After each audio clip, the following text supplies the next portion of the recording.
अज्ञानातिमिरान्धस्य ज्ञानाञ्जनशलाकया चक्षुरुन्मीलितं येन तस्मै श्रीगुरवे नमो। नमो महावदन्नाय कृष्णप्रेमप्रदायते कृष्णाय कृष्णचैतन्यनाम्ने गौरतीशे नमो नमो। नमः पार्वतीपतये हर हर महादेव।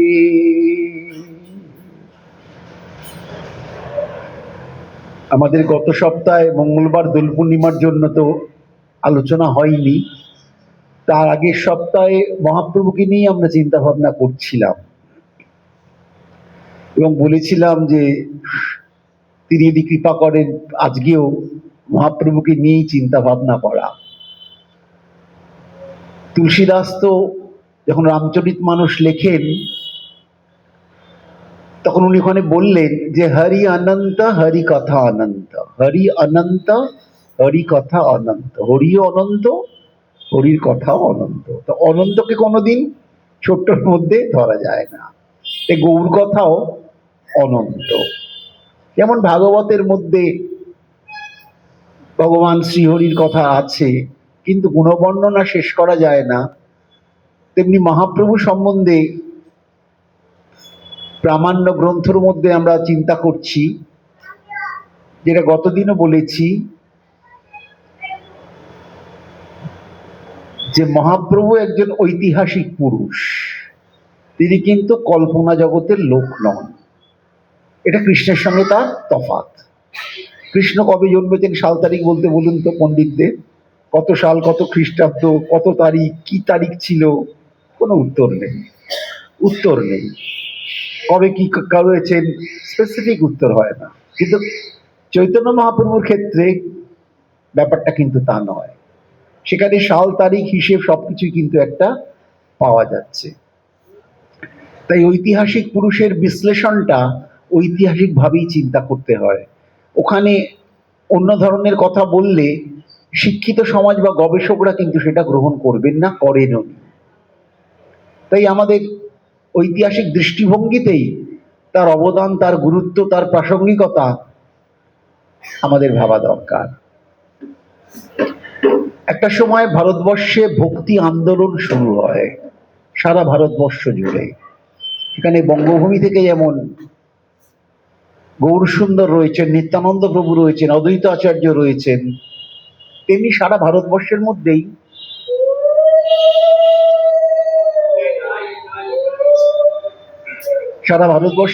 যে আন্দোলন শুরু হয়েছে,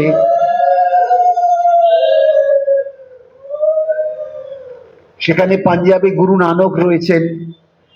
যখন আমরা মহারাষ্ট্রের দিকে চলে আসছি, পশ্চিম ভারতের দিকে, একনাথ, তুকারাম, শিবাজি মহারাজ ওদিকে হিন্দুত্বর প্রসঙ্গ নিয়েই লড়ছেন বলা যেতে পারে। যুদ্ধ হচ্ছে মোগলদের সঙ্গে, মারাঠা শক্তিকে প্রতিনিধিত্ব করছেন। গুরু নানকজির পরম্পরার মধ্যে শিখ জাতি তৈরি হয়েছে, তারা মুঘলকে প্রতিদ্বন্দ্বিতায় আনছেন, ব্রিটিশের সঙ্গেও তার দ্বন্দ্ব থাকছে। ফলে যে ধর্মসভাগুলো তৈরি হচ্ছে, সেখানে শুধু ধর্ম থাকছে না, তার সঙ্গে রাজনৈতিক সচেতনতা থাকছে, যে আমাদের ঠিক কি করতে হবে সেইটা মাথায় থাকছে। কারণ রাজনৈতিক পটভূমি যদি ঠিক না থাকে তাহলে ধর্ম কিন্তু থাকে না। আজকে দেখুন, বলতে নেই ইসলামেরও যত কিছু শাসন তাদের কেন্দ্রীয় শাসন। কবে কিটা করবে না করবে, সৌদি আরব থেকে, মক্কা থেকে যা বলবে সারা পৃথিবী সেইটা শুনবে। এটাই কিন্তু শক্তি, এটাই শক্তি। আর আমাদের কিন্তু গঙ্গার এপার আর গঙ্গার ওপারের কথার মধ্যেও আদান প্রদান হয় না, ভাবপ্রীতি থাকে না। হিন্দুদের এটা সমস্যা। কেন কথাগুলো বলছি? এগুলো তো আমাদের হিন্দু ইতিহাসে দুঃখের বিষয়, কিন্তু এটা ছিল চরম বাস্তব। সেই সময়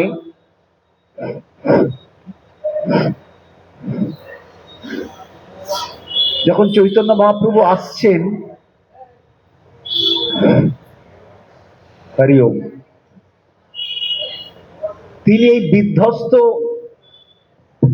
মানসিকতার বঙ্গভূমিতেই তিনি এসছেন, এবং তার আগে এসেছেন অদ্বৈতাচার্য নিত্যানন্দ প্রভু। তার প্রধান অবদানটা কি? তাকে স্মরণ করা হচ্ছে বিশেষভাবে যে দোল পূর্ণিমা তিথিতে তার আবির্ভাব। যে দোল পূর্ণিমার নাম ছিল না, আগে আমরা বলেছি, ফাল্গুনী পূর্ণিমার কথা বারবার বলা হয়েছে। সিংহ রাশি, সিংহ বিক্রম, সিংহ গ্রীবা, এইসব কথাগুলো আমরা বলেছি। এক তেজস্বী পুরুষের আবির্ভাব, যে সনাতন ধর্মকে এবং সাধারণ মানুষকে, যারা অবহেলিত, অত্যাচারিত, তাদেরকে তিনি একটা দিশা দেখাচ্ছেন এবং সমাজের সঙ্গে ঈশ্বর তত্ত্বকে মেশাচ্ছেন এবং ঈশ্বরের নামেই সমাজকে সঙ্গবদ্ধ করতে চিন্তা করছেন। এই চিন্তা শক্তিটাকে বিশেষভাবে ভাবা দরকার। এই চিন্তা শক্তির প্রসঙ্গটা কি? মহাপ্রভু এসছেন 1486 সালে, 1486। তার মানে 1500 খ্রিস্টাব্দে একটা বুদ্ধির পরিপক্কতা এসছে, কান্তে যখন বয়সটা বেড়েছে। তিনি নতুন অবদানটা কি করলেন? কেন তাকে চিন্তা করা হচ্ছে? তিনি ভগবান কিনা এটা পরের প্রশ্ন। ইতিহাসে অবতার বলে কিছু হয় না, এটা আপনাদের বলছি। ইতিহাসের সিলেবাসে কাউকে অবতার বলা যায় না।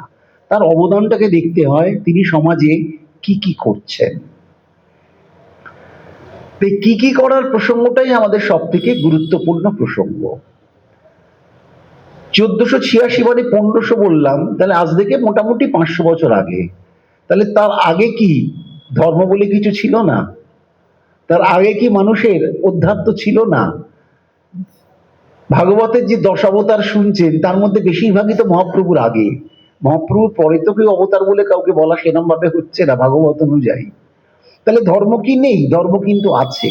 সনাতন ধর্ম চিরকালের, তাকে কোনো সাল তারিখ দিয়ে 200, 500, 100, 150 কিচ্ছু করা যায় না। তাহলে ধর্ম ছিল। তাহলে মহাপ্রভু সে কি করছেন? তিনি কি নতুন করে কিছু বলছেন? নতুন করে কারোর বলা কিছু সম্ভব না, লোকে শুনবে না। সেই জন্য যা কিছু আলোচনা হচ্ছে, মহাপ্রভু সনাতনকে বলছেন, শুনো সনাতন, সর্বত্র প্রমাণ দাও পুরাণ বচন। শুনো সনাতন, সর্বত্র প্রমাণ দাও পুরাণ বচন। তার মানে পুরাণ নির্ভর ভিত্তির উপরে তুমি ধর্মতত্ত্বটাকে আবার সাজাও। এখন মহাপ্রভুর আগের প্রসঙ্গটা কি? তাহলে আমাদের প্রাথমিক প্রসঙ্গ হচ্ছে বেদ, বৈদিক সভ্যতা, বৈদিক সংস্কৃতি, যেটা বৈদিক কালচার বলা হয়, বেদান্তের ভাষ্য। এইখানে বেদান্তের মধ্যে, বেদের মধ্যে আমরা কি কি জানছি? ঋক, সাম, যজু, অথর্ব, 4টি বেদকে জানছি। এটা পুরোটা একটা ক্লাস, একদম পাঠ নয়। সেখানে যজ্ঞের নানান রকম প্রসঙ্গ বলা রয়েছে, যে কারণে এখনো যজ্ঞ হলে মানুষের খুব জানতে বুঝতে ইচ্ছে করে। কাঠ, মন কাঠ পুড়বে, কিলো কিলো ঘি পুড়বে, আহুতি যাবে, লোকের খুব ওই জায়গাটা খুব পছন্দ। তার ফলে আমাদের গীতা যজ্ঞ হয় আহুতি দিয়ে, ওই ঘি কাটে প্রচুর লোক সমাগম হয়, প্রচুর, মানে মাঠে লোক ধরে না, এত লোক হয়। তা তখন কি যজ্ঞটা কি, আরাধনাটা হচ্ছে? ভগবানের সঙ্গে সম্পর্কটা কি? ভগবানকে তুমি তোমার ইচ্ছা পূরণের জন্য তুষ্ট করবে, ভগবান তুষ্ট হয়ে তোমাকে, তুমি যা চাইছো তোমাকে দিয়ে দেবে।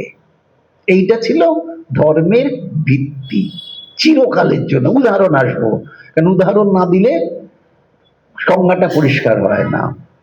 স্বামী বিবেকানন্দ এখানে তার ভক্তি রহস্যের মধ্যে বলছেন, ভগবানকে একটা মিডিয়াম ধরা হয়েছে যে আমার অভাবগুলো পূরণ করে দেবে। আমার এটা নেই, তাহলে ভগবানকে বলো, ভগবান সেটা করে দেবে। কিন্তু সত্যি কি ভগবান দেয় বলা খুব শক্ত, এটা প্রমাণ সাপেক্ষ ব্যাপার। তাহলে কিরম চাওয়া পাওয়ার গল্প? তুমি কিছু করছো, সেটাই তোমাকে দেবে, এই আশাতে তুমি করছো, অথবা বিপদে পড়ে তার শরণাপন্ন হচ্ছ, যে কি গীতার ভাষায় যাকে বলা হয়েছে আর্ত অর্থার্থী। আর্ত মানে বিপদে পড়ে ভগবানকে ডাকছে, কোনো বিশেষ উদ্দেশ্য আছে তাই ডাকছে।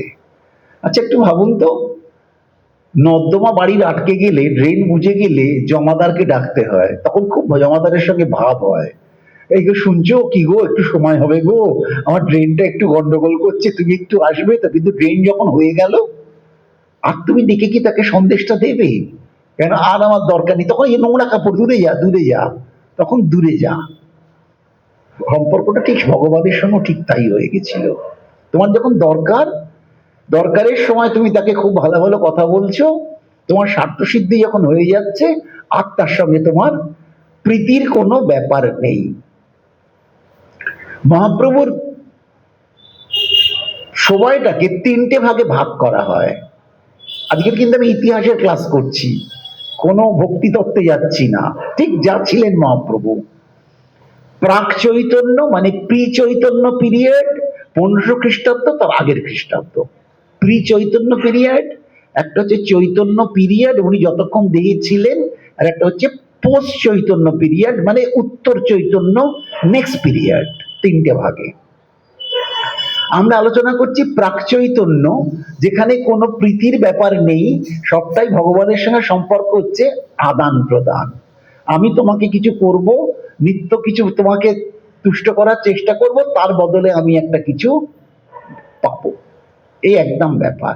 উদাহরণ বললেই তো হবে না, তোমার তো শাস্ত্র সর্বত্র প্রমাণ দাও, পুরাণ বচন। যেন মহাপ্রভু বললে, তুমি যা বলছো তার সাপোর্টে তোমায় কিন্তু ডকুমেন্টেশনটা ঠিক রাখতে হবে, এভিডেন্সটা রাখতে হবে, নাহলে কিন্তু হবে না।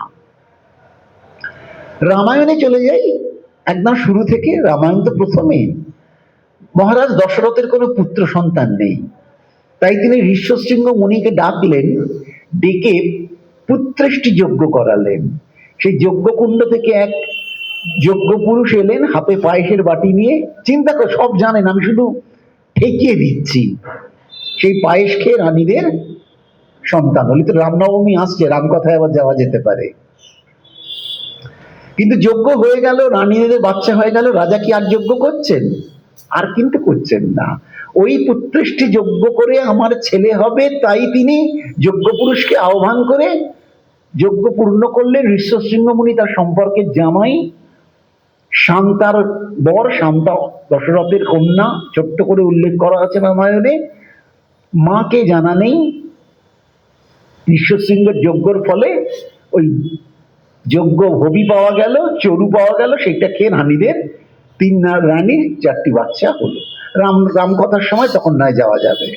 তাহলে উদ্দেশ্য কিন্তু ভগবান লাভ না, ভগবান প্রীতি না, আমার ছেলের দরকার, তাই আমি কাজটা করলাম। Point number 1।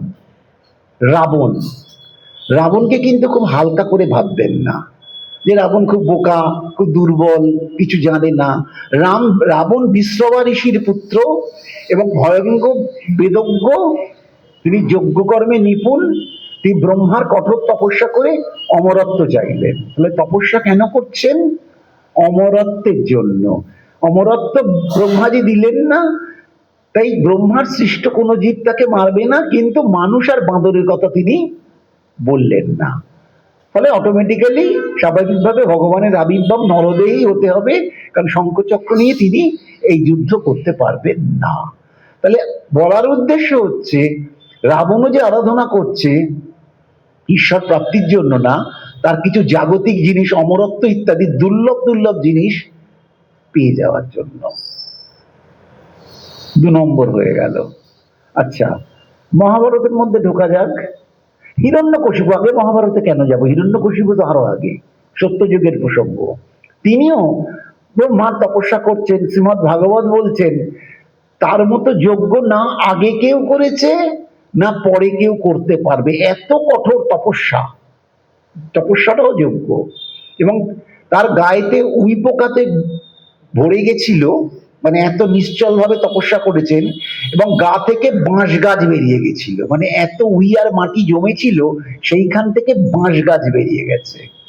এই হেন তপস্যার মধ্যে ব্রহ্মাজি আসেন, সেও অপরাজেয় হতে চায়, ব্রহ্মাজি তাকে দিলেন না, অল্টারনেটিভ কিছু চাও, পরিবর্তে কিছু চাও, কন্ডিশন দিলেন। বেশ পাটোয়ারি বুদ্ধি শ্রীরামকৃষ্ণের কথায় আপনারা জানেন, নৃসিংহ চতুর্দশীও সামনে আসছে। দিনে নয়, রাতে নয়, ঘরে নয়, বাইরে নয়, অস্ত্রে নয়, শস্ত্রে নয়, অমুক নয়, তমুক নয়, আলটিমেটলি ব্রহ্মা সৃষ্ট কোনো জীবও পারবে না। মানে প্রায় অমরত্ব, তাকে মারবার মতো কোনো প্রভিশন রাখা হলো না, কিন্তু হাসি অন্তর্যামী, ওটা ব্র্যাকেটে, হাসে অন্তর্যামী, যার যখন সময় হবে তিনি ঠিক বুঝে নেবেন। তাহলে এই যে করছেন তপস্যা, যজ্ঞ, সব পরিবর্তে আমার কিছু চাই, সেই জন্য ভগবানকে ভালোবাসবো, এই কথা কেউ বলছে না। মহাভারতের মধ্যে প্রবেশ করছি। দ্রৌপদীর জন্ম কিভাবে? দ্রৌপদী কি কোনো বায়োলজিক্যাল ডটার অফ সামওয়ান? না। যজ্ঞকুণ্ড থেকে দ্রৌপদী উঠছেন। মহারাজ দ্রুপদ এটি যজ্ঞ করলেন, বলেন এমন একটি পুত্র চাই যে পুত্র আমার বন্ধু কিন্তু এখন শত্রু দ্রোণাচার্যকে বধ করতে পারবে। দেখুন কত রকম কারণ, কোনো মহত্তত্ত্ব না। আমি যজ্ঞ থেকে একটি পুত্র পাওয়ারফুল সান চাই, যে আমার বন্ধু কিন্তু এখন শত্রু, দ্রোণাচার্যকে বধ করতে হবে। এই অবস্থায় ধৃষ্টদ্যুম্ন যজ্ঞকুণ্ড থেকে বেরোলো, এবং বাই প্রোডাক্ট হিসেবে বা জয়েন্ট প্রোডাক্ট হিসেবে এর একটি কন্যা বেরোলো, যিনি হলেন যাজ্ঞসেনী দ্রৌপদী। তাহলে এই যে যজ্ঞটা হলো, এর মধ্যে কোনো ঈশ্বর তত্ত্ব আছে? জিনিস পাওয়ার ব্যাপার, আমার স্বার্থ পূরণ করবার জন্য দরকার। তাহলে বরাবরই যা কিছু হচ্ছে, এই স্বার্থের কথাটা ভাবা হচ্ছে, এর পরিবর্তে কি পাবো, এর পরিবর্তে কি পাবো। সবাই হিসেবটা দেখে, আমাদের বাণিজ্যে কমার্সের মতো, ডেবিট ক্রেডিট, এটা হবে ওটা হবে, এটা দেবো তার বদলে এইটা পাবো, যেটা আমেরিকার সঙ্গে ইন্ডিয়ার এখন এগ্রিমেন্ট হচ্ছে। তুমি কত শুল্ক কমাবে, আমি তোমায় কত জিনিস দেবো, আমি কত শুল্ক কমাবো, তুমি কত জিনিস দেবে, আদান প্রদান, আদান প্রদান, আদান প্রদান। তুমি আমাকে সমর্থন করলে তোমাকে এই মিসাইলগুলো আমি দেবো, তুমি যদি না করো তোমার ওপর মিসাইল আমি চার্জ করব। মানে ভয় ভক্তি, রিওয়ার্ড পানিশমেন্ট, সবকিছুরই গল্প, এর মধ্যে কখনো প্রীতি থাকতে পারে না। পুরো ব্যাপারটাই কিন্তু তাই, প্রীতির ব্যাপার ছিল না। তাই শাস্ত্র সংক্ষেপ করলো মানুষ কেন ধর্মতত্ত্বের মধ্যে যাচ্ছে, বলছে চারটে প্রধান কারণের জন্য যাচ্ছে। কি চারটে প্রধান কারণ? ধর্ম, অর্থ, কাম, মোক্ষ। ধর্ম, অর্থ, কাম, মোক্ষ। তো ধর্মাচরণ নানান রকম ভাবে হতে পারে, এটা একটা ব্যাপার। অর্থ মানে টাকাও হতে পারে, জীবনের সার্থকতাও হতে পারে, অনন্ত ডিজায়ার তোমার কামনা যে পূরণ হবে, পুজো করলে এটা পাবো। আর মোক্ষ, মোক্ষ ব্যাপারটা একটা অদ্ভুত, জীবনমুক্ত অবস্থা, তোমার আর কোনো কিছু কাজেরও থাকবে না, তোমার বন্ধনও থাকবে না, তুমি একটা অদ্ভুত ভগবত ধামে মিশে থাকবে, তোমার কাজ বলে কিছু থাকবে না। আমি সেই মোক্ষ পাবো বলে ভগবানের আরাধনা করছি। এইখান থেকে চৈতন্য মহাপ্রভু শুরু হবে। মোক্ষতে কিছুই নেই, কেউ বলতে পারবে না আমি অমুকটা চেয়েছি, ভগবত পদে লীন থাকবো, এটাকে বলা হচ্ছে মোক্ষ। মহাপ্রভু বলছেন মোক্ষ বাঞ্ছা, চৈতন্য চরিতামৃত, মোক্ষ বাঞ্ছা কৈতব প্রধান। তো কৈতব মানে একটা বাধা, যেন মধু কৈতব তৈরি হয়েছিলেন ব্রহ্মাজিকে ধ্বংস করার জন্য, তেমনি কৈতব রোধ করবে কি, তোমার জীবনের অধ্যাত্ম পথটাকে নষ্ট করে দেবে। তাই মোক্ষ বাঞ্ছা কৈতব প্রধান, এটা তোমাকে তোমার স্পিরিচুয়াল পাথটাকে ডিস্ট্রয় করে দেবে। তাই মোক্ষটাকেও তুমি চাইতে পারবে না। তাহলে এই মোক্ষটা চাইতে গেলেও তোমাকে একটা কি করতে হবে, যতক্ষণ তোমার পাপ রয়েছে ততক্ষণ তুমি মোক্ষ পেতে পারবে না। তাহলে পাপকে আগে তোমাকে সরাতে হবে। যেমন এই কাপড় পরে বেরোচ্ছি, বর্ষাকাল আসবে, হঠাৎ ওই বাস লরি যাচ্ছে, জলের কাদাগুলো কাপড়ে গিয়ে ছিটকে পড়লো, কখনো হয় না খুব বৃষ্টির মধ্যে ছাড়াত করে বাসটা গেল, বা একটা অটো গেল, বা একটা বাইক গেল, খানিকটা কাদায় সে কাপড়ের মধ্যে পড়লো। তো এই কাদা যে কাপড়টা পরলো, এই কাদা দেওয়া করকরে হয়ে যাবে, কালো দাগ হবে, এইটাকে কি আপনি আলমারিদার পাঠ করে তুলতে পারবেন? আগেই মনে হবে এটাকে পরিষ্কার করি। ওই পাপ হচ্ছে ব্যাপারটা ঠিক তাই। যতক্ষণ পাপ হবে ততক্ষণ তুমি ভগবত ধামে প্রতিষ্ঠিত হতে পারবে না। তোমার পাপটাকে স্খলন করতে হবে, রিমুভ করতে হবে। ওই এখনকার ভ্যানিশ পাওয়া যায়, চায়ের দাগ, কিছু দাগ পড়লে ভ্যানিশ ঢেলে পরিষ্কার করা, এই ভ্যানিশটা কি ভগবত চিন্তন। কিন্তু তুমি সেই ভগবত চিন্তন করছো, তোমার ওই পাপকে নাশ করার জন্য ভগবত প্রীতি তোমার এখনো কিন্তু নেই। তোমার একটা উদ্দেশ্য আছে, আমি পাপ করেছি, পাপটাকে আমাকে এবার সংশোধন করতে হবে। কিরম ভাবে মনস্তত্ত্ব ব্যাসদেব সাজিয়েছেন দেখুন। তো এই পাপের কথা বাইবেলও কিন্তু বলছে যে ও ফাদার, ওখানে তো ফাদার মাদারের ব্যাপার এত নেই, ও father you remove my sins, SIN, আমার পাপটাকে মুছে দাও। তাহলে সবাই ভগবানের কাছে যাচ্ছে পাপ স্খলনের জন্য, আমার পাপটা যাতে না থাকে, পাপের কথা সবাই ভাবছে। তাহলে ভগবানের পরিস্থিতি কি? তিনি একটি শাস্তিদাতা, পানিশমেন্ট গিভার। তার সঙ্গে শুধু শুধু শাসন করে, পুলিশের মতো ধরে নিয়ে গিয়ে রাত্রিরে লকারে মারবে, আর কিন্তু পুলিশের সঙ্গে সদ্ভাব কিছু নেই। কিন্তু ভগবান কি সত্যি কেবল শাস্তিদাতা? এটাও তো ভাবার দরকার। আগের লোকেরা কিন্তু ভাবতে পারছে না, তার কাছ থেকে কিছু আদায় করো আর ভুল করলে তিনি আমাদের শাস্তি দেবেন। এই পর্যন্ত প্রাক চৈতন্য। মহাপ্রভু তো গীতার শ্লোককে উল্লেখ করে প্রশ্ন তুললেন। কিরকম? গীতার বিখ্যাত শ্লোক আমরা তো পাঠ করি ওই সময়, যে সর্বধর্মাং পরিত্যজ্য মামেকং শরণং ব্রজ অহং তং সর্ব পাপেভ্য মোক্ষয়িষ্যামি মা শুচো। সবকিছু ত্যাগ করে তুমি আমার শরণাপন্ন হও, আমি তোমাকে সর্ব পাপ থেকে মুক্ত করবো। ওই পাপ, সেই জন্য এটাতে এলাম। অহং তং সর্ব পাপেভ্য মোক্ষয়িষ্যামি মা শুচো। ইউ নিড নট, তোমাকে ভাবতে হবে না, ইউ নিড নট থিঙ্ক, তুমি আমার শরণার্থী করতে এলে তোমার পাপটাকে আমি মুক্ত করে দেবো। তাহলে আমাদেরও কিন্তু পাপের প্রসঙ্গটাকে রাখা হলো, এখনো কিন্তু তুমি পাপকে শাসন করো, এই পর্যায়েতে রয়ে গেছো। গৌর সুন্দর প্রশ্নটা তুললেন, তার মানে পাপ মুক্তির জন্য তোমার কাছে যাব, আমার যদি পাপ না থাকে তাহলে তোমার কাছে যাব না। মানে কর্পোরেশনের ট্যাক্স আপনাকে দিতে হবে, কর্য ট্যাক্স, তাহলে যতক্ষণ দিতে হবে ততক্ষণ আপনি কর্পোরেশন অফিসে যাবেন। কিন্তু ট্যাক্স যখন দেওয়া হয়ে গেছে, আপনার কোনো পেন্ডিং নেই, আর কি আপনি যাবেন? প্রশ্নই ওঠে না। তার মানে আমার দায় যতক্ষণ আছে, দায় মেটাতে আমি তোমার কাছে যাব, তোমার সঙ্গে আমার কোনো ভালোবাসার সম্পর্ক নেই। এইটা ছিল প্রাক চৈতন্য যুগ। ভালোবাসার কোনো ব্যাপার নেই, দায় চুকো না, আমি পাপ করেছি, তোমার কাছে যাচ্ছি, আমায় তুমি হচ্ছে ভ্যানিশ, আমার পাপটা মুক্ত করো, তাহলে তোমার কাছে আমি পরে শেল্টার পাবো। যেমন দাগী আসামিকে কখনো কেউ স্বীকার করে না, যখন মুক্ত থাকে তখন তার সম্বন্ধে ভালো ভালো কথা বলা হয়। এই আসামি যাতে আমি না হতে পারি, এই প্রসঙ্গ চলছে। মহাপ্রভু প্রশ্ন করলেন, আমার যদি কোনো পাপ না থাকে তাহলে কি তোমার কাছে যাব না? মহাপ্রভু কন্ট্রাডিক্ট করলেন ওইখানে, আমার যদি পাপ না থাকে, তুমি বলছো পাপ স্খলন করবে তুমি, আমার যদি পাপই না থাকে আমি কি তোমার কাছে যাব না? বলছে আমি তো তোমার কাছে তাও যাব। তাহলে কেন তুমি যাচ্ছ? সেইটাই সনাতনকে বললেন। মহাপ্রভুর অবদান শুরু হলো প্রধান, শুনো সনাতন প্রেম প্রয়োজন, শুনো সনাতন প্রেম প্রয়োজন। এই প্রেম শব্দ তখন এলো, তাহলে তোমার কাছে কেন যাচ্ছি? প্রেমের জন্য। তোমাকে বাঁধবো কিসে? প্রেম দিয়ে, প্রেম রজ্জুর বন্ধন।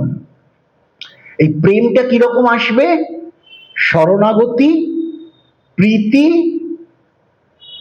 সব নিয়ে একটা অদ্ভুত মিক্সচার তৈরি হবে, তাকে বলা যায় প্রেম। আসবো সেখানে, ভাঙবো। মহাপ্রভু এই প্রেম শব্দটার সঙ্গে আরো কিছু জুড়বেন। যেমন সনাতনকে বললেন, শুনো সনাতন প্রেম প্রয়োজন, শুধু প্রেম তো হবে। আপনি আমাকে বলছেন, বা কখনো হয় মন্দিরে কি বলছেন, পরমান্ন আছে নেবে, তা পরমান্ন নিতে গেলে একটা বাটি দরকার, পাতলা তো, পাতলা পায়েস নিতে গেলে বাটি ছাড়া কি আমি নিয়ে যেতে পারবো বাড়িতে? বলছে বাড়িতে নিয়ে যেতে, তাহলে আমাকে একটা কন্টেনারও দিতে হবে। তাহলে পরমান্ন গেলে একটা কন্টেনারও দিতে হবে। কন্টেনার ছাড়া পরমান্ন বাড়িতে কেউ নিয়ে যেতে পারবো না। হাতে করে আপনি পায়েস নিয়ে ট্রামে বাসে চড়বেন, হবে না। তাহলে প্রেমের সঙ্গে আর একটা কিছু প্রয়োজন। এইখানে বলা হচ্ছে আমাদের যেন সনাতন ধর্ম একটি বিরাট সরোবর, এই সরোবরের মালিক এবং আত্মা হচ্ছেন ভারতাত্মা শ্রীকৃষ্ণ। এটা পুরো সংস্কৃতির কেন্দ্রবিন্দু পুরুষোত্তম ভগবান শ্রীকৃষ্ণ। আমাদের যুগে যুগে আচার্যরা এসছেন, ভগবান তুমি যুগে যুগে দূত পাঠাইছ বারে বারে দয়াহীন সংসারে, রবীন্দ্রনাথ।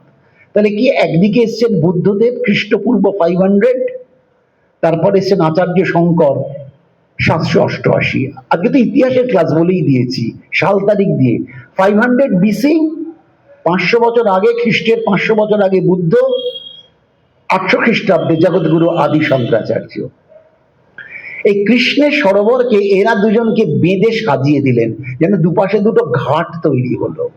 কারণ নদীর মধ্যে, সরোবরের মধ্যে ঘাট না থাকলে লোক নামবে কি করে, ভেসে যাবে তো। তাই সুন্দর করে দুটো ঘাট বাঁধিয়ে দিলেন, একদিকে বুদ্ধ, একদিকে আচার্য শঙ্কর। বিরাট অবদান, না হলে আমরা দাঁড়াতে পারতাম না। বুদ্ধের অহিংসা, বুদ্ধের অষ্টমার্গ, অষ্টাঙ্গ মার্গ যাকে বলে, ভীষণ সুন্দর। কিন্তু জলের মধ্যে কোনো তারতম্য নেই, কোনো কিছু দেখার নেই, ফাঁকা সরোবরটাকে দেখছি। মহাপ্রভু যখন এলেন 1486 মানে 1500 খ্রিস্টাব্দ ধরুন, ওই সরোবরের মধ্যে দুটো পদ্মকে দেখতে পেলাম। দেখলাম দুটো সুন্দর পদ্ম ফুল ফুটে রয়েছে, এটা মহাপ্রভু ফোটালেন। পদ্ম ফুল দুটো কি? একটি হচ্ছে প্রেম, আর একটি হচ্ছে সহিষ্ণুতা। প্রেম, লাভ অ্যান্ড টলারেন্স। ওই টলারেন্সটা হচ্ছে কন্টেনার, আর love is the main thing. ওই যে কন্টেনার ছাড়া পায়েস হবে না, সহিষ্ণুতা না থাকলে প্রেম কখনো, সর্বজীবে প্রেম হয় না। সহিষ্ণুতাকে বাংলা করলে কি হয়? আমি সহ্য করছি। সবাইকে কি সহ্য করা যায়? মনে মনে রাগ হয় না, কি অসহ্য লাগছে বলি না, কি অসহ্য লাগছে। বা একটা কোনো লোককে সহ্য করা যায় না। একটা বাচ্চারাও যখন বড় হয়, স্কুলের মধ্যে রাইভালরি তৈরি হয়, আবার ওই ছেলেটাকে সহ্য করতে পারছি না। আবার টিচার্স রুমের মধ্যে পলিটিক্স হয়, যে ওনাদের সহ্য করা যায় না। তাহলে সহ্য করা, এই বাড়িতেও তাই, যে অমুক জনকে সহ্য করা যায় না, পাশ কাটাও, পাশ কাটাতে হচ্ছে। তাহলে সহিষ্ণুতা ইটসেলফ আ নেগেটিভ ফেনোমেনা, এর মধ্যে পজিটিভিটি কিছু নেই, বিরক্তি। আমি বাধ্য হয়ে সহ্য করছি, কিছু করার নেই, সহ্য করছি, অনেক সহ্য করতে হয়। মহাপ্রভু তাই বলছেন প্রেম তো পরে, আগে সহিষ্ণুতাকে তৈরি করো। সহিষ্ণুতার পর্যায়টা কি হচ্ছে? অসহিষ্ণু, মানে ইউ ক্যানট টলারেট, অসহিষ্ণু, প্রাক সহিষ্ণু, মানে এই নাকুচকে মেনে নিচ্ছি, প্রাক সহিষ্ণু, তারপরে সহিষ্ণু, তারপর টলারেন্স, আর সহিষ্ণু হলে তারপর আসবে প্রেম। 4টে পর্যায়ে ভাগ করা হচ্ছে। আবার বলছি, অসহিষ্ণু, একদম পারি না সহ্য করতে, ভাবতে ভাবতে ভাবতে প্রাক সহিষ্ণু, তার আগের পর্যায়ে, মানে আগে দেখলেই দাঁত কিরমির করে, মানে গলা টিপে দিতে ইচ্ছে করতো, এখন দেখলে উল্টো দিকে তাকিয়ে থাকি, গালাগালি আর মনে মনে দিই না। কিন্তু করতে করতে এখন হয়ে গেছে যা দেখলে আর কিছু হয় না, সহিষ্ণুতা এসে গেছে। এই সহিষ্ণুতার মধ্যে থাকলে ওটা ultimately to be converted into love if the tolerance limit is there। এই পর্যায়ে যেতে হবে। এখন এই সহিষ্ণুতা কখন থাকে না? একটাই বই, আমিও বলছি এটা নেবো, আর একজনও বলছে এটা নেবো, তাহলে দুজনের মধ্যে মারামারি হচ্ছে, সহিষ্ণুতা থাকছে না। তাহলে যতক্ষণ দাবি রয়েছে, সহিষ্ণুতা থাকছে না। তাই সহিষ্ণুতা থেকে প্রেম, সহিষ্ণুতা থাকা দরকার। সহিষ্ণুতা থাকতে গেলে কি হবে? এইখানে মা শারদা বলতে শুরু করেছেন। দেখুন, মহাপ্রভুতে আছি, আবার একদম জাম করে 1900 খ্রিস্টাব্দে মা শারদার কাছে চলে এলাম। মা বলছেন কি, এই সহিষ্ণুতা তোমার আসবে যখন শরণাগতিতে থাকবে। যে তোমার অসহিষ্ণু কেন? তুমি you want to decide everything of your own, সেইখানে দেয়ার লাইজ দ্য কনফ্লিক্ট। তুমি নিজে নিজে সব করতে চাইছো, তাই তোমার দ্বন্দ্ব। তুমি ভগবানের চরণে ছেড়ে দাও, তিনি যা করবেন তাই হবে। জैसे विधि রাখে রাম ऐसे विधि রাখো জি, সীতারাম সীতারাম সীতারাম। ওই রাধেশ্যাম রাধেশ্যাম রাধেশ্যাম কহো জি, जैसे विधि রাখে শ্যাম ऐसे विधि রাখো জি, একই বক্তব্য। তাহলে শরণাগতি থেকে সহিষ্ণুতা আসবে, কিন্তু শরণাগতি থাকার পরও যখন তোমার মনে অনন্ত বাসনা কাজ করছে, ওই বাসনা তোমাকে কনফ্লিক্ট ক্রিয়েট করবে।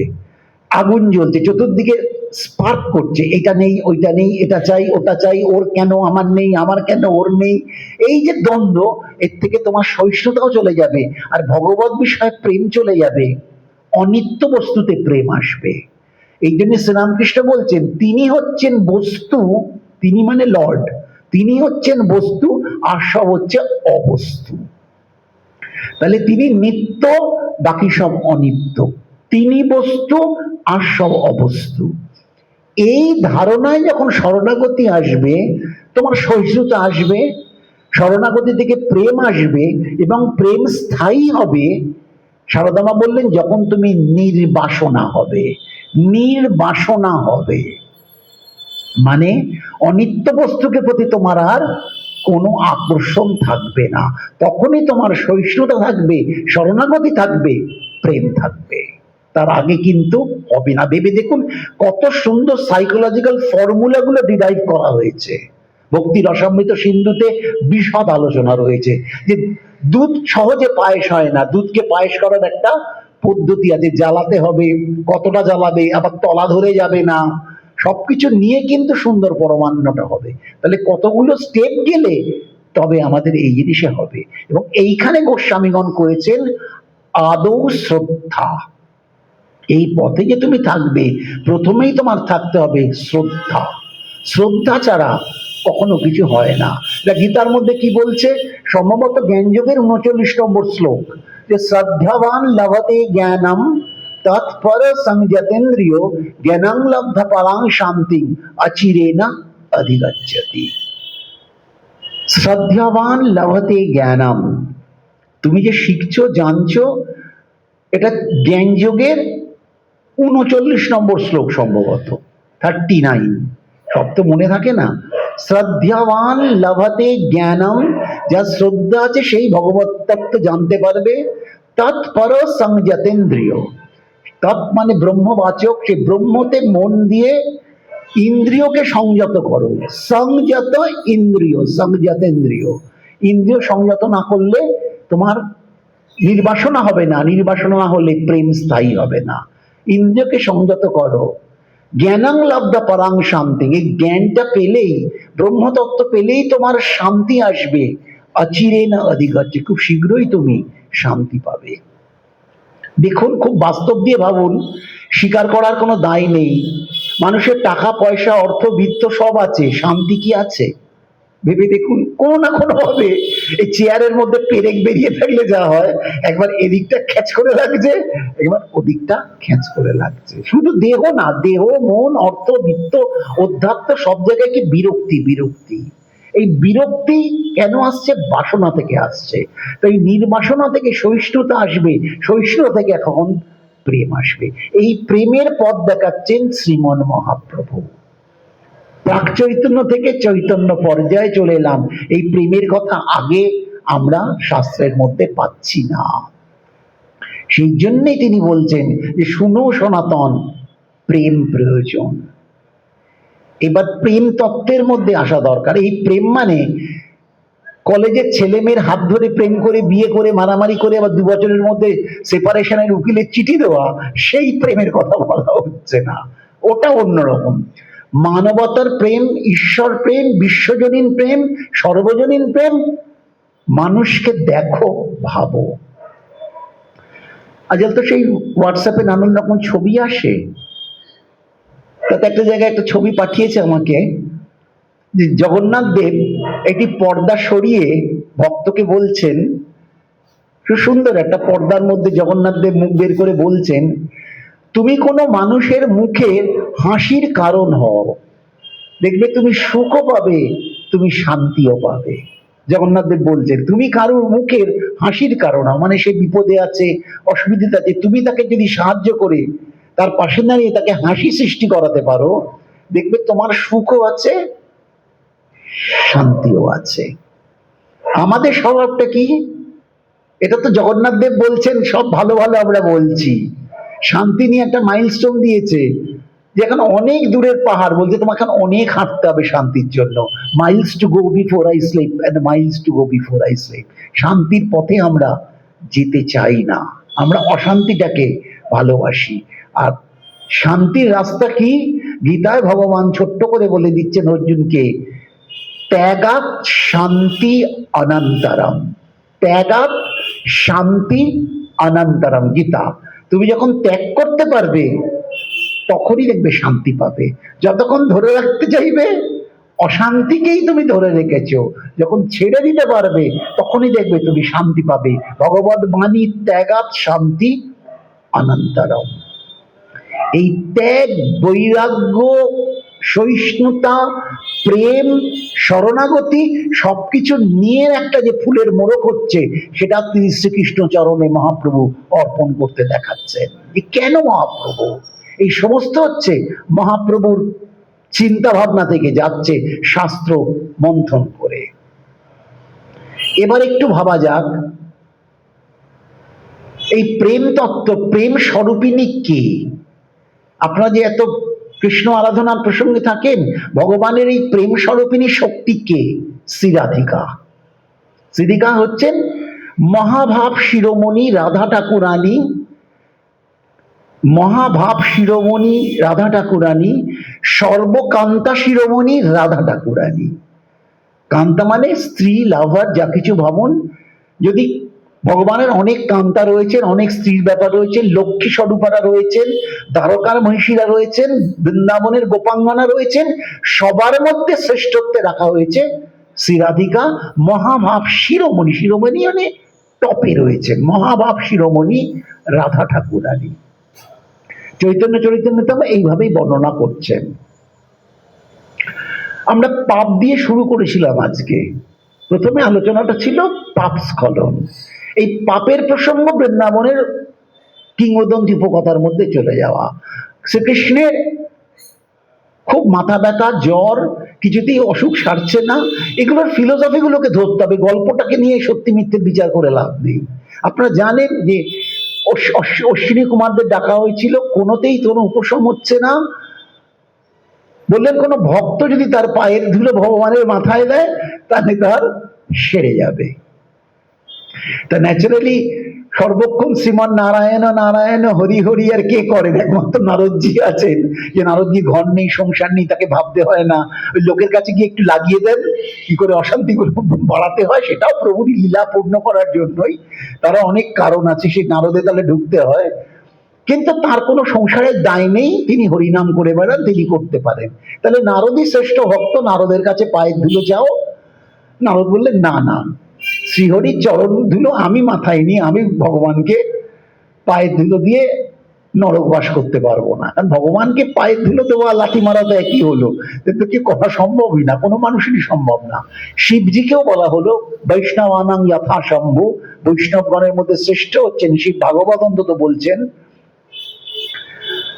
তিনিও কখনো রাজি হলেন না, মানে কেউই রাজি হয়নি শ্রীহরির মস্তকে ধুলো দেওয়ার জন্য, পায়ের ধুলো দেওয়ার জন্য।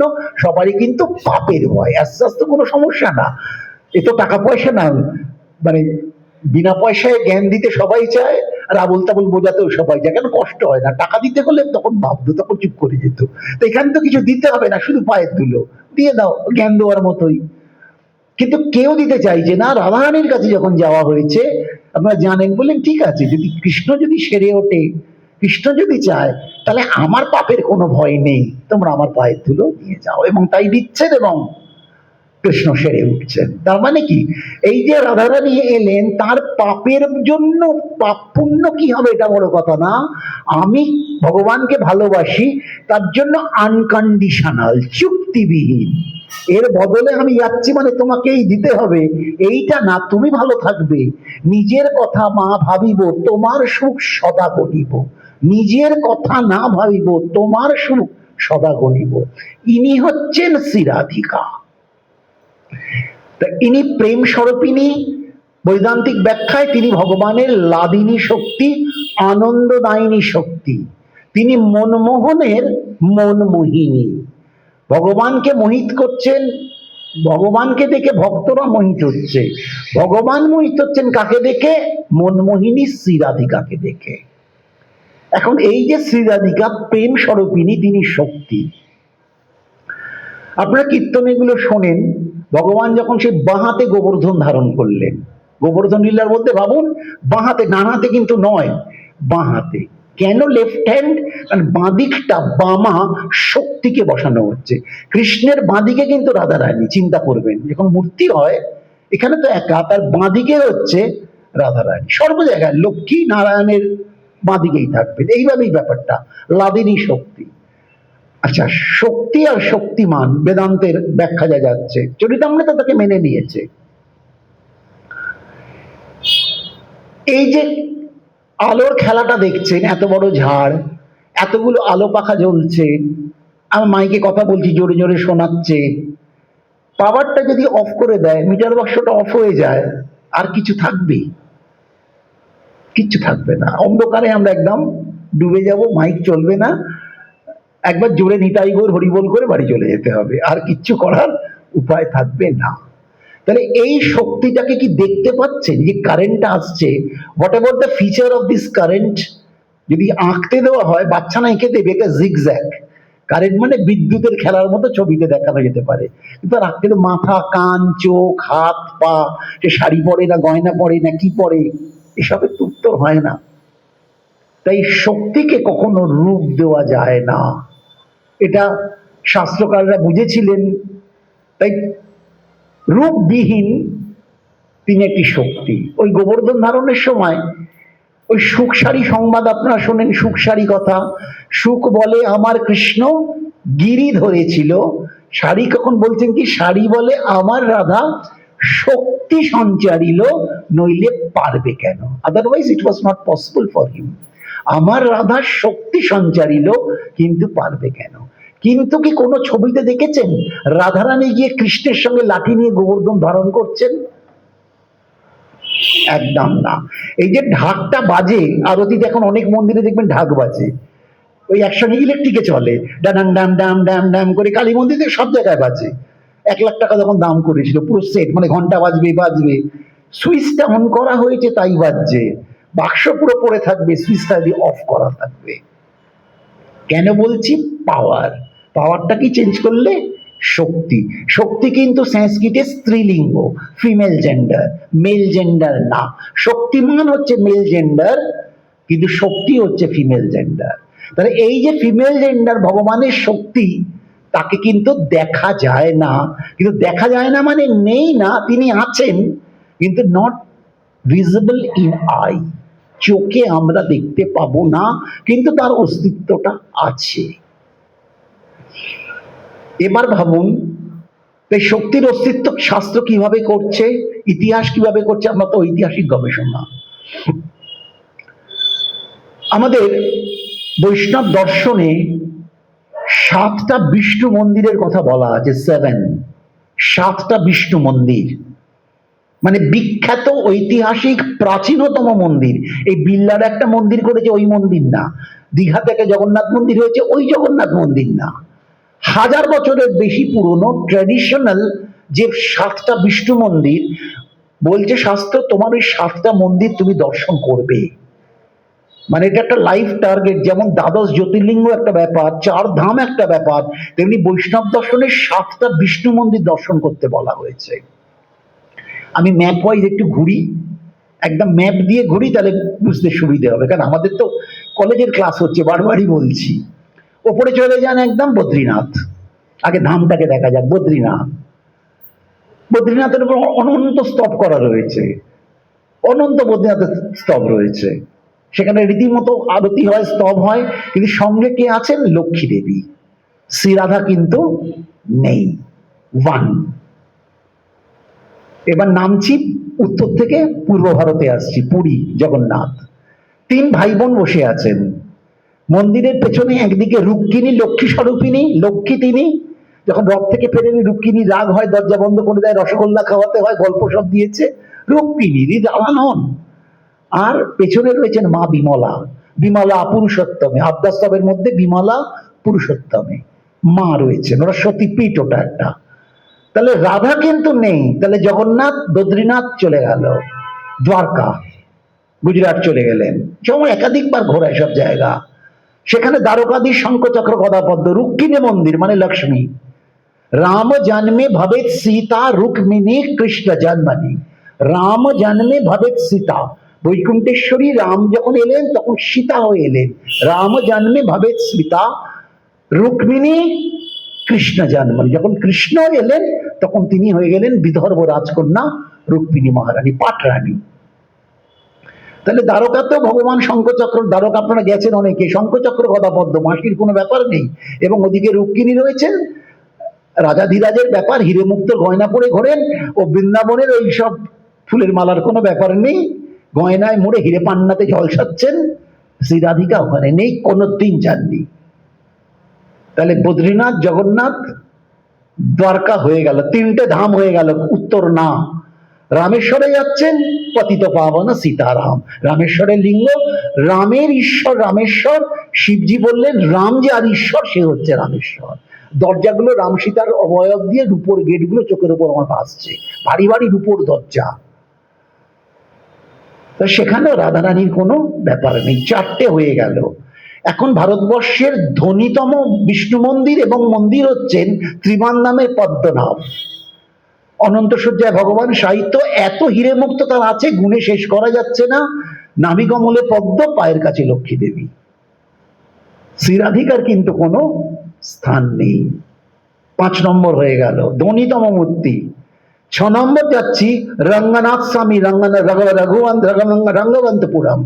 রঙ্গবন্তপুরম, রঙ্গনাথ স্বামী। বিশাল পাথরের অনন্ত শয্যা, মাথা সে সোনার মুখ করা, ভগবান অনন্ত শয্যা সাহিত্য, লক্ষ্মী দেবী পা টিপছেন, ব্রহ্মাজি রয়েছেন। মহাপ্রভু সেখানে গেছেন, দর্শন করেছেন। মহাপ্রভু সব দর্শন করছেন, এগুলো ওই যে মন্দিরগুলো দর্শন করতে হবে, উনি ঘুরে ঘুরে করছেন। রাধিকার কোনো ব্যাপার নেই। 6টা হয়ে গেল কিন্তু। 7 নম্বর ভেঙ্কটেশ্বর তিরুপতি, বালাজি। এটাও প্রাচীন মন্দির, প্রচুর প্রাচীন মন্দির। বালাজির মধ্যে দেখছেন বুকের মধ্যে হিরে পান্না খচিত, দুদিকে দুজন রয়েছেন। ছবিতে দেখবেন তিনি শঙ্খচক্র গদাপদ্ম, দুদিকে দুজন রয়েছেন, শ্রীদেবী এবং ভূদেবী। শ্রীদেবী হচ্ছেন লক্ষ্মী, শ্রী থেকে লক্ষ্মী কথাটা এসছে, আর ভূদেবী মানে পৃথিবী। ওটা হচ্ছে বরাহ অবতার ক্ষেত্র। বরাহদেব যেমন ধরিত্রীকে তুললেন, পৃথিবীর সঙ্গে তার একটা রোমান্টিসিজম চালু হলো, তিনি ভূদেবীকে হৃদয়ে ধারণ করলেন। এই নিয়ে রাস পঞ্চাধ্যায়ের মধ্যে উল্লেখ আছে, ডিসপিউট কিচ্ছু নেই, যে তিনি ধরিত্রীকে আলিঙ্গন করে তার সঙ্গে একটা রোমান্স, তার ব্যাপার ছিল। সেটা আজকে আমাদের বিষয়বস্তু না। তাহলে বক্তব্য হচ্ছে 7ম জায়গায় চলে গেলাম, বালাজি, ভেঙ্কটেশ্বর বালাজি। সেখানেও কিন্তু রাধা রানী নেই। 7টা বিষ্ণু তীর্থ হিস্টোরিক্যালি বললাম, এরা সবাই চেন, এটা বিল্লার মন্দির না যেখানে রাধারানী নেই। Come to Madhavendrapuri. মাধবেন্দ্রপুরী কে? মহাপ্রভুর গুরু ঈশ্বরপুরী, ঈশ্বরপুর গুরু মাধবেন্দ্রপুরী। মাধবেন্দ্রপুরী বৃন্দাবনের জঙ্গলে গিয়ে রাত্রিবাস করে স্বপ্নাদিষ্ট হলেন। আমি তাড়াতাড়ি বলছি, যে আমাকে উদ্ধার কর, আমি মাটির তলায় রয়েছি। সেই মাটির তলা থেকে উদ্ধার হলো, কি নাম তার? শ্রীনাথজি, যাকে নিয়ে অন্নকূট পরে চালু হবে। শ্রীনাথজি, সেই শ্রীনাথজির সঙ্গে কি রাধারানী ছিল? বলুন, আপনারা তো এত ঘোরেন না। এই শ্রীনাথজি এখন নাথদ্বারার মধ্যে রয়েছে। নাথদ্বারা গুজরাট আর এর রাজস্থানের বর্ডারে নাথদ্বারা। হে নাথ নারায়ণ বাসুদেব, গয়না গাঠিতে পড়ে সে টানা টানা চোখ, অপূর্বতার রূপ, ঝাঁপি ফেলে দেওয়া হয়। সেটাও ঘটনাচক্রে আমার হয়ে গেছিল, যে আমি জেনে যাইনি, না জেনে আমার নাথদ্বারা দর্শন হয়, তৈরি ছিলাম না, হয়ে গেল। তাই নাথদ্বারাতে যে মন্দির উদ্ধার হচ্ছে সেটাও না। আর বৃন্দাবনে যখন যাচ্ছেন, বাঁকে বিহারি যখন যাচ্ছেন, এখনো কিন্তু রাধারানী সেখানে নেই। মাকে বিহারি মেঘা সুন্দর ওই বেঁকিয়েই ওর জীবনটাকে চালিয়েছে, জায়গা বুঝে পাশ থেকে সরিয়ে দিয়েছে। চতুর চূড়ামণি ওকে বলা হয়, চতুর চূড়ামণি, ভয়ানক ধীর ধুরন্ধর অদ্ভুত সুন্দর। তাকে তো শাস্ত্রকরটা বলছে, ধীর ধুরন্ধর অদ্ভুত সুন্দর। খুব ধীর ভাবে সে গোয়েন্দাদের মতো কাজ করে, যে যার কাজগুলো করে ফেলতে পারে, একদম আবেগে চলে না। ধীর ধুরন্ধর অদ্ভুত সুন্দর বঙ্কিম সুন্দর দেহি পদম। মেকা হয়ে দাঁড়িয়ে আছো মাকে বিহারি, তোমার চরণটা দাও, এই তো প্রার্থনা হয়ে গেল। সেখানেও নেই। রাধা বল্লভ মন্দিরে যান, রাধা রমন মন্দিরে যান, যেখান থেকে বলা হয় শালগ্রাম থেকে মূর্তি এসছে, এটা অন্য প্রসঙ্গ, টানা টানা চোখ, প্রচুর গয়না, সেখানেও তিনি একা। তাহলে বৃন্দাবনে তো কিন্তু বহু জায়গাতে, বহু প্রাচীন মন্দির যেগুলো ছিল সেখানে কিন্তু তিনি একা। আর এখানে তো একা বটেই, আমাদের এখানে তো একা বটেই। তো বলে আমি কি সব উল্টো বোঝাচ্ছি? না, উল্টো বোঝাচ্ছি না। ঠিক বুঝতে গেলে উল্টোটাকে আগে জানতে হয়। এগুলো সব সত্যি, কিন্তু এই যে প্রেম স্বরূপিনী ভগবানের, এই প্রেম স্বরূপটাকে কিভাবে দেখলে মানুষ আনন্দ পাবে? সর্বব্যাপী ব্রহ্মতে আনন্দ পাওয়া যায় না। শ্রীমদ্ ভাগবতে পরীক্ষিত জিজ্ঞেস করেছিলেন ভগবানের স্বরূপ কি? পরীক্ষিত মহারাজকে উত্তর দিচ্ছেন সুখদেব, ব্রহ্মেতি পরমাত্মেতি ভগবানেতি শব্দতে। তিনটে ভাবে আমরা ঈশ্বর তত্ত্বকে বলতে পারি, ব্রহ্ম, পরমাত্মা, ভগবান। ব্রহ্মেতি পরমাত্মেতি ভগবানেতি শব্দতে। তিনি ব্রহ্ম, তিনি পরমাত্মা, তিনি ভগবান, তিনটে এক। গরম লাগছে, প্রচন্ড গরম লাগছে, গা জ্বলে গেল। গরমকে দেখতে পাবেন, গোপ আছে না চুল আছে, দুল আছে না নেড়া মাথা, গা জ্বালিয়ে দিচ্ছে। ব্রহ্ম হচ্ছে তাই, সর্বত্র ব্যপ্ত হয়ে আছেন, কিন্তু ঠিক ব্রহ্ম কি ধরে বোঝানো যাবে না। অবাং মানস গোচর, মন বুদ্ধির অতীত হচ্ছে সেই ব্রহ্ম, সর্বব্যাপিত্ব তার রয়েছে। ব্রহ্মের কিন্তু লীলা হয় না, তার অস্তিত্ব হয়। জ্ঞানীর জন্য ব্রহ্মের বলছে, জ্ঞান মার্গ ব্রহ্মতে নিয়ে গিয়ে দাঁড় করাচ্ছে। মন স্থির করে ব্রহ্মে থাকো, সবাই কিন্তু পারবে না। এবার যারা যোগ সাধনা করছে, যোগীদের মধ্যে তারা পরমাত্মার কথা ভাবছে, আত্মা এবং পরমাত্মার মিলন, সেখানে পরের শব্দ পরমাত্মা। প্রচন্ড গরমে যখন তুমি ক্লান্ত হচ্ছ, তোমার সামনে কিছু একটা দরকার, আকাশে মেঘ আসতে শুরু করেছে, ওই মেঘ হচ্ছে ডার্ক ক্লাউড, কিন্তু ধরতে পারবে? ধরতে পারবে না, কিন্তু একটা ফিলিংস আসবে, আকাশটা কালো হচ্ছে, পরমাত্মার অনুভবটা যেন হার্টবিটে পাবে। তু অন্তর্যামী কাল ব্রহ্ম পরমেশ্বর, তু সবকে স্বামী জয় জগদীশ হরে। সেই পরমাত্মাকে তুমি বুঝতে পারছো, তিনি অন্তর্যামী হিসেবে রয়েছেন, তাও তার লীলা কিন্তু নেই। তাহলে সাধারণ মানুষ কি করবে? ভগবান কিরম? ওই মেঘ জমে বৃষ্টি শুরু হলো, বৃষ্টি শুধু নয়, শিলাবৃষ্টি শুরু হলো। শিলাবৃষ্টিতে দৈর্ঘ্য, প্রস্থ, উচ্চতা কিউবের আছে, বড় বড় ঠাক ঠাক ঠাক ঠাক ঠাক ঠাক করে পড়ছে। দৈর্ঘ্য, লেন্থ, ব্রেথ, উইথ সবকিছু রয়েছে। তিনটেকে নিয়ে একটা শেপ পেলাম, ওই শেপটা হচ্ছে ভগবান। ব্রহ্ম আছেন, পরমাত্মা আছেন, আসেন না, ভগবান আসেন। যখন ভগবৎ শক্তিতে আসবে তখন তিনি আসবেন। এই ভগবানের লীলা হয়, ব্রহ্ম আর পরমাত্মার লীলা হয় না। তাহলে মানুষ কি করে মন দেবে? যার লীলা নেই তাতে মন দিতে পারবে না। তাই ভগবানকে প্রতিষ্ঠা করো, তার লীলাকে জানো, তবে মানুষ লীলার মধ্যে যখন ঢুকবে, লীলার কথা শুনতে শুনতে একদিন ভগবৎ চরণে তার মনটা পৌঁছে যাবে। ব্ল্যাঙ্ক থাকলে কিন্তু হবে না। ওই ছোট্ট ছোট্ট পায়ে চলতে চলতে মোরা পৌঁছে যাব, সেই চাঁদের পাহাড় দেখতে পাবো। এখন শোনো পুতনা, শোনো শকটাসুর, শোনো তৃণাবর্ত, শোনো অঘাসুর ইত্যাদি কালীয় দমন, রূপকথার গল্প মনে হচ্ছে, কিন্তু তুমি ভগবানের কথাই শুনছো। শ্রীরামকৃষ্ণ বলছেন, মিছরির থালা তুমি যেখান থেকে ভাঙবে সেটাই মিছরি। মিছরির থালা তুমি সামনে থেকে ভাঙো মিছরি, মাঝখান থেকে ভাঙো মিছরি। এই ভগবানের লীলা শ্রবণ করতে করতে ভগবানে তুমি আবিষ্ট হবে, শেষ পর্যন্ত ভগবৎ চরণে তুমি পৌঁছে যাবে। সেই জন্য মহাপ্রভু এত লীলা কথায় গেলেন। কৃষ্ণের মধ্যে সর্বশ্রেষ্ঠ লীলার মধ্যে মাধুর্য লীলা, রাধারানী ছাড়া সেই মাধুর্য করবেন কে? জগৎকে কি করে বোঝানো হবে? তাই জন্য রাধারানীকে একান্ত তার দরকার হলো। যখন রায় রামানন্দ সংবাদে জিজ্ঞেস করছেন রামানন্দকে কোনটা ভালো, সে অনেক কথা বলছেন, প্রভু কিন্তু বারবার বলছেন চৈতন্য চরিতামৃত, মধ্যলীলা, অষ্টম পরিচ্ছেদ, রায় রামানন্দ সংবাদ, রেফারেন্স নিলাম, এখানে আছে সব। রায় কহে কিছুটা বললেন জ্ঞান নিষ্ঠা ভক্তি তাই করব, প্রভু কহে এহ হয় আগে কহ আর, আবার বলছেন প্রভু কহে ইহ বাহ্য আগে কহ আর, প্রভু কহে এহ উত্তম আগে কহ আর। মানে যা বলছো it's all right, but upliftment is required, আরো এগোতে হবে। দুধ জাল হচ্ছে, কিন্তু খোয়া ক্ষীর এখনো হয়নি, এখনো সেই তলতল করছে, আরো ফোটাতে হবে, আরো এগোতে হবে। শেষকালে যখন বলছেন রায় কহে কান্তা প্রেম সর্বস্বার্থ সার, যে রাধারানী যেভাবে প্রেম দিয়েছেন ওইটা হচ্ছে ঈশ্বর প্রেমের নমুনা, ওকে অতিক্রম করে আমার আর কিছু জানা নাই। ওইটাই ওর মুখ থেকে বের করতে চাইলেন, সর্বকান্তা শিরোমণি রাধা ঠাকুরানী, তাকে প্রতিষ্ঠা করো। এইখান থেকে তাহলে প্রেম যখন করবে, রাধারানীর কৃপা ছাড়া প্রেম আসবে না। রাধারানীকে চোখে দেখার চিন্তা ঠিক করো, লীলাটাকে বোঝার চেষ্টা করো, কারণ ব্রহ্মতত্ত্বে তুমি সাধারণ মানুষ যেতে পারবে না। তাই মহাপ্রভুর পরবর্তী সময় নিত্যানন্দ প্রভুর গৃহিণী মা জাহ্নবী রয়েছেন, জাহ্নবী সব জায়গায় এই রাধারানীকে পাশে বসাতে শুরু করলেন। এমনকি অদ্বৈত যখন আরাধনা করছেন তখনও কিন্তু তুলসী মঞ্জুরি গঙ্গা জলে হচ্ছে, রাধারানীর কোনো অস্তিত্ব নেই।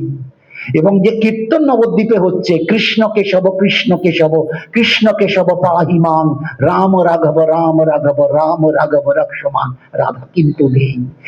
এটাই সব থেকে বড় মহাপ্রভুর অবদান, যে তিনি রাধারানীকে নিয়ে এসে শুধু তত্ত্বে রাখলেন না, তার কায়মনোবাক্যের যে চিন্তা প্রেম অনুভূতি, তাকে নির্গুণ আনন্দ শক্তিকে সগুণ রূপের মধ্যে প্রকাশ করে মা জাহ্নবীর দ্বারা তিনি কৃষ্ণের পাশে বসিয়ে দিলেন। সেইখান থেকে রাধা বিগ্রহ পেলাম, কিন্তু প্রাক চৈতন্য যুগের যে 7টা বিষ্ণু মন্দির, কোনো জায়গাতেই আমরা শ্রী রাধিকাকে পেলাম না। আজকে কিন্তু খুব ঐতিহাসিক তথ্য বললাম, ভালো লাগতে পারে, রাগ হতে পারে, সবকিছুই হতে পারে, কিন্তু এই অবদানটা বোঝা দরকার, কার জন্য আমরা পাচ্ছি। তিনি হচ্ছেন গৌর সুন্দর, নিমাই পণ্ডিত, বিশ্বম্ভর, কৃষ্ণ চৈতন্য ভারতী। তিনি না থাকলে এই প্রেম সমুদ্র আমরা কখনো পেতাম না। সেই জন্য স্বামী প্রণবানন্দজি বলছেন যে আচার্য শঙ্করের জ্ঞান এবং বৈরাগ্য, বুদ্ধের ত্যাগ এবং চৈতন্যের প্রেমের কথা ভাবিও। চৈতন্যকে রেফার করা হচ্ছে, অন্য আচার্যরা কি বলছেন সেটা ভাবা দরকার, চৈতন্যের প্রেমের কথা ভাবিও। নিগমানন্দ সরস্বতী হালি শহরে বলছেন শঙ্করের মত এবং চৈতন্যের পথ, শঙ্করের মত, চৈতন্যের পথ। বিজয়কৃষ্ণ গোস্বামী বলছেন অবতারের সার গোড়া অবতার, অবতারের সার গোড়া অবতার। কে কি বলছে ভাবা দরকার। সময়ের বেশি নেই, কিন্তু ওই একটু একটু চিন্তা করা। মহাত্মা গান্ধী অসহযোগ আন্দোলন করছেন ব্রিটিশের বিরুদ্ধে, মারামারি করে হবে না, অসহযোগ আন্দোলন, অহিংসা আন্দোলন তিনি করছেন। তাকে জিজ্ঞেস করা হয়েছে তুমি যে নতুন ফর্মুলাটা দিলে অহিংসার মধ্যে দিয়ে অসহযোগ আন্দোলন, এটা তুমি শিখলে কোত্থেকে? বলে এটা আমি শিখেছি নবদ্বীপের নিমাই পণ্ডিতের কাছ থেকে। কারণ কাজীকে যখন দমন করা হবে, কাজীর এগেন্সটে যখন যাচ্ছে, উনি তো ছুরি তরোয়াল নিয়ে যাননি, নবদ্বীপবাসীকে বলেছেন মশাল জ্বালাও, মালায় সাজো, হরিনামের ধ্বনি তোলো, কাজীর বাড়ি ঘিরে ফেলো। তাহলে সমস্ত নিরস্ত্র ভাবে মাস মুভমেন্টকে নিয়ে তিনি করে কাজীর বাড়িতে দখল নিচ্ছেন, এবং কাজী রাজি হয়েছেন, বলেছেন আমার বংশে যদি হরিনামে বন্ধ কেউ করে তাকে আমার পরিবার থেকে তাকে বাদ দিয়ে দেবো। কাজী একেবারে পরম গৌর ভক্ত হয়ে যায়। তারপরে এই পথই দেখাচ্ছেন যে মহাপ্রভু, সেটাকেই গান্ধী দিচ্ছেন। গান্ধীকে জিজ্ঞেস করা যে তুমি কি মহাপ্রভু থেকে নিয়েছো, তোমার মনে হয় তুমি ওনার সমতুল্য, উনিও করেছেন তুমিও করেছো? বলছেন নবজাগরণের ভূমি হচ্ছেন মহাপ্রভু, বঙ্গভূমির নবজাগরণের ক্ষেত্রে প্রধান অবদান রামমোহন নয়, শ্রীমন মহাপ্রভু। মনের জাগরণ তিনি করালেন। বললেন এই নবজাগরণে মহাপ্রভুর কাছে রামমোহন রায় এক পিগমি, পিগমি মানে জানো তো, আফ্রিকাটির ছোট ছোট প্রজাতির মানুষ, পিগমি। মহাপ্রভুর কাছে রাজা রামমোহন রায় এক পিগমি। আমি তো কোন ছাড়, আমি কি বলবো, রামমোহনকে যে সবাই মেনেছে, সেও মহাপ্রভুর কাছে একটা পিগমি সমান। তাই আমি কি বলছি বড় কথা না, তোমার বাবাকে তুমি ভালো বলতে পারো, কিন্তু জগতের লোক যখন পাড়ার লোক তোমার বাবাকে ভালো বলবে, তখন বাবা ভালো হবে। তাই এটাকে বেঁধে রাখার ব্যাপার না, অনন্ত গৌর আলোচনার মধ্যে সর্বজন স্বীকৃত হয়ে গৌরের মাহাত্ম্য অবদান চিন্তা করেছে। আজকে এখানেই বিশ্রাম করি, আবার পরের দিন যদি মহাপ্রভু কৃপা করেন তাকে নিয়ে আরো আলোচনায় চলে যাব। জয় জয় শ্রী রাধে শ্যাম।